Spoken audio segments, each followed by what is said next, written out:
and I really wanted just to make this video just to pass on some of our experience of keeping healthy and trying to stay healthy while you're abroad. So I just really wanted to just go through some of these things. So the first thing to look at is just sickness bugs. So we're going to look at how to avoid being sick, what preventative measures we can put in place, what food to avoid, and how to get better, and also when to get help. So please stay tuned. I'm just going to go through some of these things.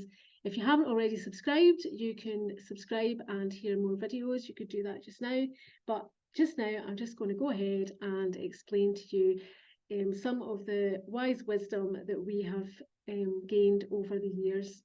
So the first thing I want to do is tell you a bit about my story. So I just want to tell you a bit about times when I've been abroad and not felt so good. So the first thing is I'm very fair and I burn really easily. So when I was young as a child, I always tanned a lovely golden bronze colour and it was great. The first time I went on holiday with my friends at the age of about, I think I was about 22, went to Spain, and within literally like the first half day, I got all this rash all over my hands, and thankfully not on my face, but mainly my hands and my arms. And I was a bit freaked out. I thought, what am I do? So I went to the local chemist, and there's a nice lady there, and straight away she said, no sun, no sun. And I was just like, what? I'm here for 2 weeks. I'm wanting to enjoy the sun. So it turns out that I have a condition called prickly heat, which I'm sure a lot of you might experience. And basically, I get this sort of like sun rash. It's like little bumps, almost like spots, but it's more like tiny, tiny wee bumps. It's called prickly heat. It's a big long explanation why it happens. It's to do with your skin, like the pores not being able to breathe, the heat up too quick, and the oils in your skin and things. So anyway, that's it. So for me, I was advised to use sun cream and stay out the sun. So the rest of my adult life, what I found is that I can have some sun, but just not too much. But the other thing from that holiday was that a rep showed us where she'd had skin cancer. She'd had lots of operations on her stomach, so she was very fair with sort of gingery hair. And unfortunately, she just explained to us that within a few years of being abroad, she'd had to have a lot of surgery. So obviously, doctors, NHS are always trying to advise how to stay safe in the sun. But I just wanted to show you just a few things. The first thing is sun cream. So if you just make sure you get a really good sun cream. This is a Tesco's brand. Now, unbranded, like obviously there's big names. Personally, I've found that some of them I'm allergic to. I'm allergic to quite a lot of some sun creams. So I tend to get a sensitive one, and that's a factor of 30. Now, the other thing to say is people tend to think that because you're wearing the sunscreen, if you wear a 30 or up to like a 50, that's you protected all day. Well, it doesn't work like that. It really just is supposed to help you be able to stay in the sun just a little longer. We did see people on our last holiday and they were sunbathing for maybe 8 hours a day, just lying at the pool. They were literally scarlet. And you just knew that, well, it wasn't good for them. They didn't look great. They still looked sort of half white and bright red. Wasn't a good look. So just to advise you, please consider just your long-term health when you're lying and allowing yourself to become burnt. The basics are you are actually being burnt, just like you burn yourself with hot water, or if you hold on to an iron or something, you are causing your skin to become burnt. So we would advise that you really pick up a really good sunscreen and you reconsider how long you stay in the sun. So the other thing, it's just obvious, but the other thing was to get a good pair of sunglasses. Now, sunglasses don't have to cost a lot, and what I would advise, I have prescription sunglasses, and they've also become very reasonable in the last few years. I get them online, and they're very easy to order up. And my prescription sunglasses cost me around about sort of £50, which is very reasonable. And then I also carry these, and these are just Primark. They're very cheap. They're actually only £1. But what I do is I take a couple of pairs with me, just so I know that if I forget them, sometimes you just run out of the hotel room and you don't have them, just to know that you do have them. And these will help to protect your eyes. You just need to make sure that they are reputable, and there's a little CE mark on there. Don't know if you can just see that. So they do need that sign on them just to say that they are approved, and they need to obviously have good UV protection. So moving on to some of my experiences. So that was the first thing that I just wanted to talk about, was in the sun. As I say, just to wrap that up, think twice about how long you stay out and also what you can do. So one of the things that I'd also wanted to just mention was how to cover up. So what I've done is I have a really large hat. I've got 2 hats that I take with me, very reasonable, just got them off of Amazon, and they were really easy just to buy, and I just took them with me before I went. So I've got a really large hat that I've bought just for if I'm sitting on a sun lounger or something, just so I really do have a large covering. And then I also have a fairly large hat. It was smaller, but I do wear that when I'm out and about, and I do find that is really helpful. And the other thing that I have done the last few years is just look for really light cotton long sleeved blouses, and I just wear them open with my t-shirt or a vest top or whatever, and I find that really helps just to cover all my arms, and that helps to reduce the risk of getting burnt, as well as like prickly heat or whatever. So all of that will help you in the long run.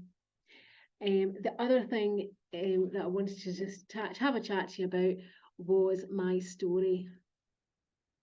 So we're just going to look at some of the experiences we've had when we've been abroad. So the first one, just to say to you, is that I would advise that you look at taking some medications with you.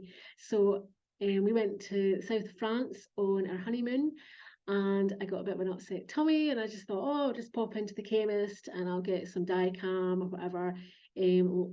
Loperamide is the medical name, but I just thought I'll just pick up a few tablets and that'll be me.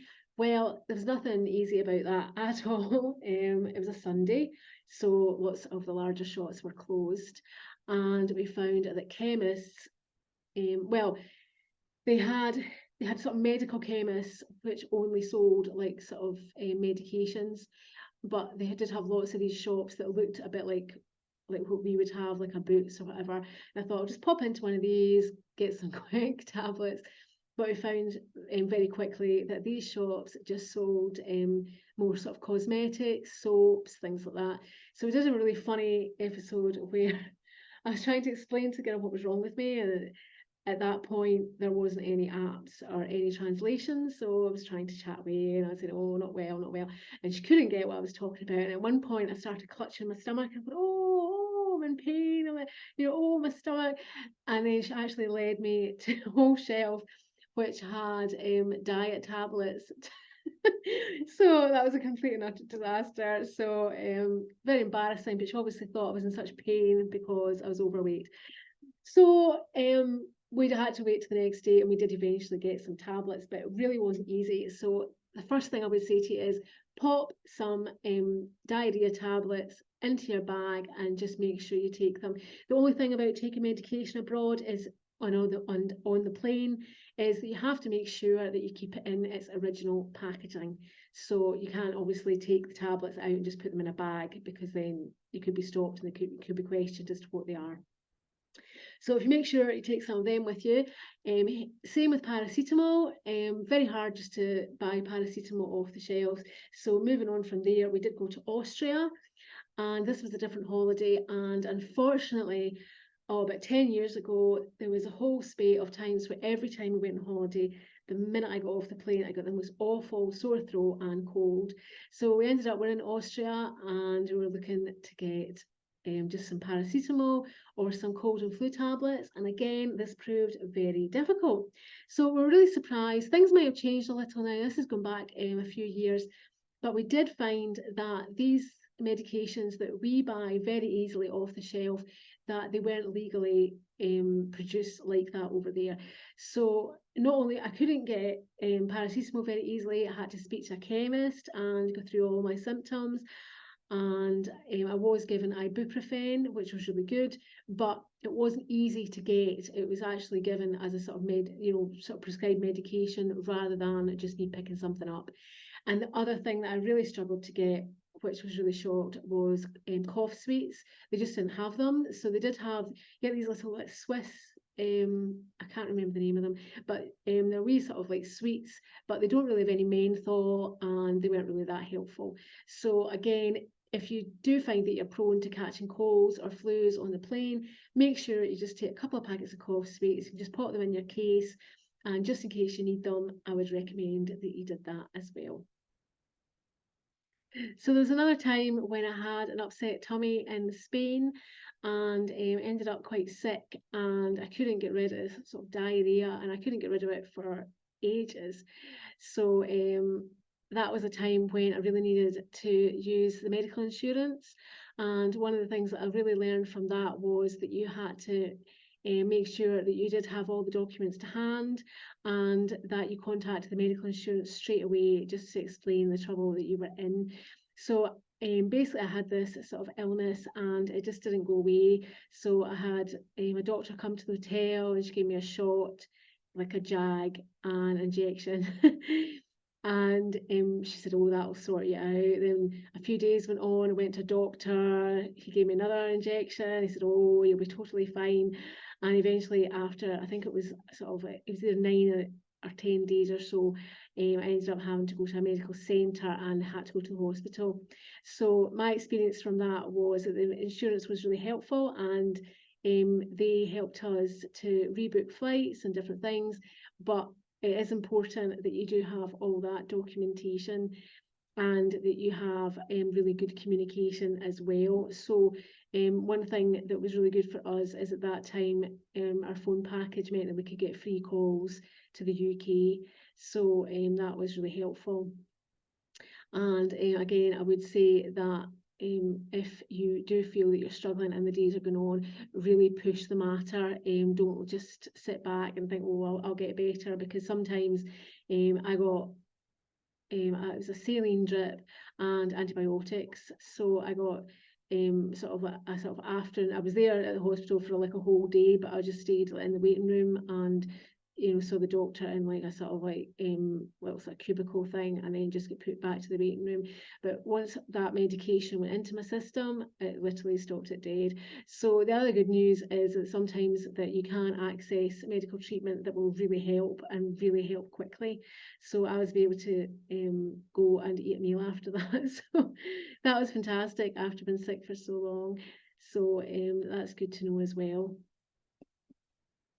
So the other thing I wanted just to touch on briefly is the food that you eat. So just remember that a lot of food is going to be a bit different and quite rich. And I would advise that you just try to sort of limit how much that you eat that's just different or rich. And people always wonder about water, whether it's safe or not. Sometimes the water is safe, but because we have got used to just a different sort of type of water, then it can still upset our stomach. So if you are concerned about the water, it depends what country you're in, obviously, but I would advise that you use bottled water. Avoid ice is another thing that people have said for years, and sometimes you forget about that. Now, when I was sick, I did actually have a drink out with ice in it, and I always wondered if that contributed. I also had some chocolate that had stevia in it, and stevia now makes me very sick, even if I just take a small amount. So I don't know whether these things just contributed and then, just sort of like my stomach just got irritated. But anyway, just keep an eye on what you're eating. If you are brushing your teeth, try and use bottled water, and try and use bottled water all the time if you can. And just remember that if you are ordering drinks with ice, that ice may not be sterilised ice, is probably just made up, or it could be sort of locally made. And the other thing is seafood. So we don't eat a lot of seafood anyway, but just be very careful. And if you just remember that some of the restaurants Some of the buffets at hotels might have that seafood lying out for a wee while. So although I'm not medical, I have done a lot of health and safety and a lot of food health and safety.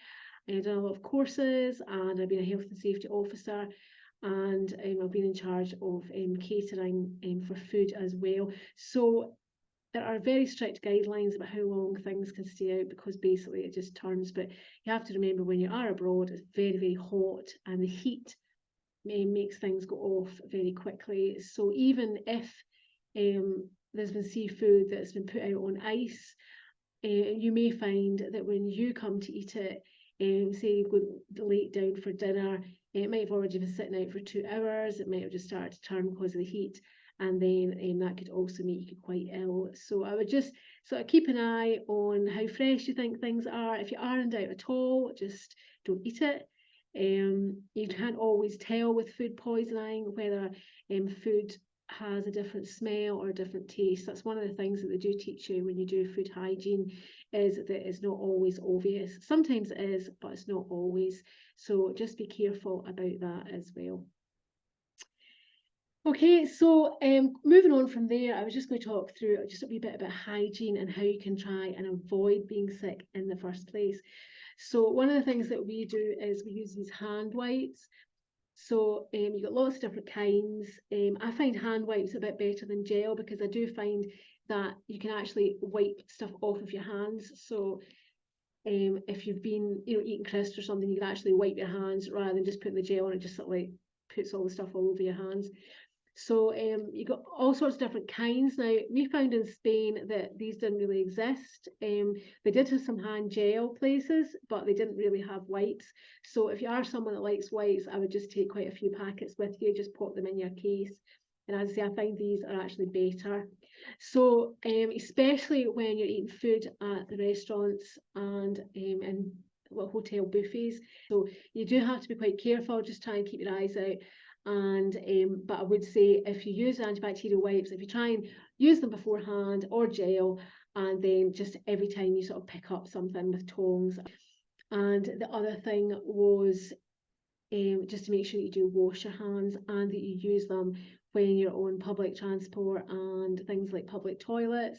So there's lots of different things you can do. Just make sure that you're not sort of like touching all the handles of the public toilets, then eating or whatever. So it was just to sort of give you a wee sort of reminder of all the different things that we learned during COVID. So we learned during COVID that germs can obviously spread in the air, and there's not a lot you can do about airborne viruses. It's very difficult to keep out the way. Obviously, people wore masks. If you were really concerned, you could wear a mask, but it's kind of just at the stage where you're better just to try and make sure that you can sort of do the wee things you can. So hand gel or hand wipes, I would definitely recommend that you just keep doing that. So I hope that's helped. If you've got any questions, if you've got any ideas, you could just pop in into the comments. Some of you might have some ideas of what you do when you're abroad and how you have coped. I say, thankfully, we've never had a serious illness. I did have a friend once, and her son and her husband had a really bad bicycle crash up a mountain, and the son come off, and they had to be helicoptered off, and they all ended up separated, and they didn't have mobile phones, and it was just such a crazy story. But thankfully, nothing like that's ever happened to us. But I would say that if you just do these few things of just making sure that you do have medical insurance, that you print off your documents, and you've got a good phone, you're abroad, you can buy like a second SIM, and that's probably the easiest way that you can do it if your phone company is going to be very expensive. But most phone companies now have got like a package that you can buy, and it's probably just worth it just to be able to keep in contact and not worry about extra charges. So these are the things that I would suggest, and I really hope that you do stay safe and well. Okay, so thanks for listening, and I hope that you have had a wee look at the other videos that I've got.